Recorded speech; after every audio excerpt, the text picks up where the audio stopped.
રાજ્યના આણંદ સહિત 11 જિલ્લામાં હેલો ડૉક્ટર બેન કરીને એક કાર્યક્રમ શરૂ કરવામાં આવ્યો છે, જે અંતર્ગત કુપોષણ અને હેલ્થ એન્ડ હાઇજીન જેવી તકલીફથી લડવા માટે લોકોને પ્રોપર રીતના જાણકારી આપવામાં આવશે અને તેમને શું કેવી રીતના કરવું તે અંગે પણ માહિતી આપવામાં આવશે। તે અંગે જાણો નિષ્ણાંત પાસેથી।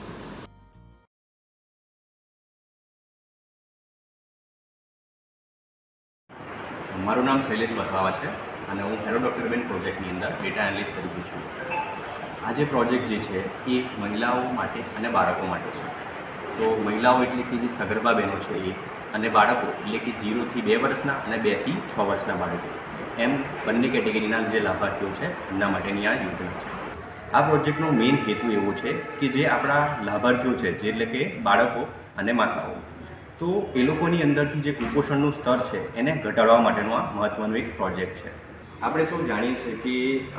જે બાળક હોય છે એના 1000 દિવસ એટલે કે બાળકની જે માતા હોય છે એ પ્રેગ્નેન્ટ અવસ્થાથી, સગર્ભા અવસ્થાથી લઈને બાળક જન્મે અને ત્યારથી લઈને 2 વર્ષનું થાય એ જે સમયગાળો છે એને 1000 દિવસ કહેવામાં આવે છે। અને બાળક માટે આ ખૂબ જ મહત્ત્વનો ગોલ્ડન પીરિયડ હોય છે કે જેની અંદર આપ સમજી રહ્યા છો આની અંદર કે બાળકનો જે મહત્તમ વિકાસ જે છે એનો શારીરિક વિકાસ અને માનસિક વિકાસ એ 2 વર્ષ સુધી થઈ જતો હોય છે। પરંતુ આ 2 વર્ષની અંદર લાભાર્થીઓએ બાળકને શું ખવડાવવું જોઈએ, માતાએ બાળકને શું ખવડાવવું જોઈએ, કેટલું ખવડાવવું જોઈએ એનું નોલેજ નથી હોતું, કાં તો નોલેજ હોય છે પરંતુ એની કોઈ પ્રેક્ટિસ નથી હોતી।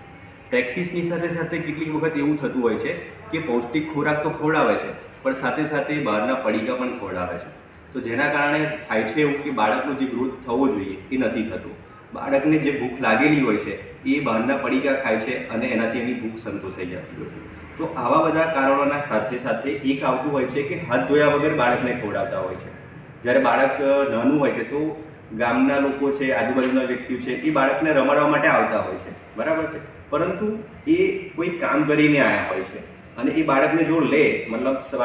રમાડવા માટે હાથથી એમને પકડતા હોય છે તો જે જમ્સ જે છે એ બાળકને પણ લાગતા હોય છે અને એના કારણે બાળકને ઇન્ફેક્શન થતું હોય છે અને ઇન્ફેક્શનના કારણે બાળક બીમાર પડતું હોય છે અને એના કારણે જે એનો ગ્રોથ થવો જોઈએ એ નથી થતો અને છેલ્લે એ કુપોષણની પરિસ્થિતિમાં આવી જતું હોય છે। તો આના કારણે આ બધું વસ્તુ ના થાય, સારી પ્રેક્ટિસ થાય, એટલા માટે અમે હેલો ડૉક્ટર બેન પ્રોજેક્ટ લઈને આવ્યા છીએ।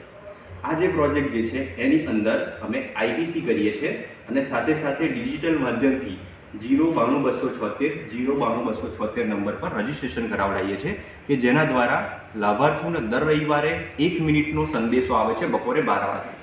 અને એ સંદેશાની અંદર એક ડૉક્ટર બેન હોય છે અને એક રમાબેન હોય છે અને એમની પાયલ નામની એક દીકરી હોય છે। તો આનો જે સંવાદ થતો હોય છે એ સંવાદની સાથે સાથે એવા